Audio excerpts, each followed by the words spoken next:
न समझा गया,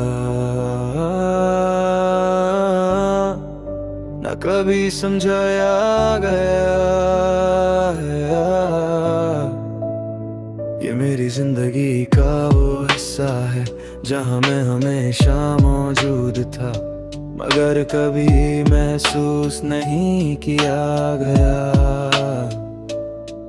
मैंने कोशिश की अपने जज्बात को लफ्जों में डालने की, अपनी फीलिंग्स को समझाने की, अपनी बात किसी तक पहुंचाने की, मगर हर बात अधूरी रह गई। लोग सुनते थे मगर समझते नहीं थे। मैं बोलता था मगर मेरी आवाज किसी तक नहीं जाती थी। पहले लगता था कि शायद मेरी ही कमी है, शायद मैं ठीक से एक्सप्रेस नहीं कर पाता, शायद मेरी बात में वजन नहीं, मगर धीरे धीरे समझ आया।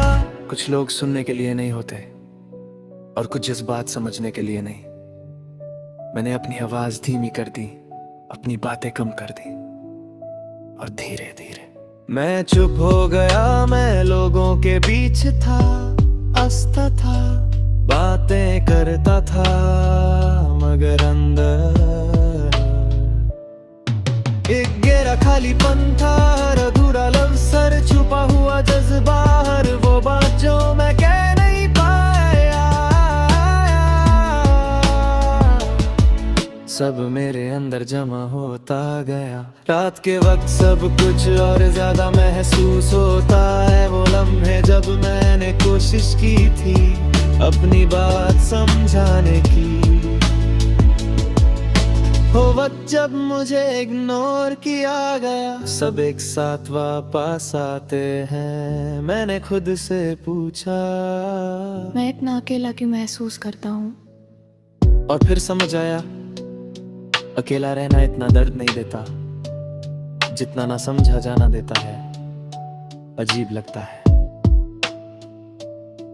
जब इंसान अपनी कहानी किसी को सुनाता, मगर कोई उसे महसूस ही नहीं करता। मैंने अपनी खुशी को से किया, अपनी आवाज को दबाया, और अपने जज्बात को खामोशी में डाल दिया।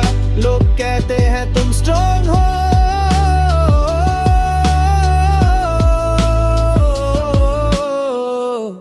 और मैं मुस्कुराता हूँ, क्योंकि उन्हें क्या पता कि स्ट्रॉन्ग होना और चुप रहना एक ही बात नहीं होती। है मेरी कहानी है,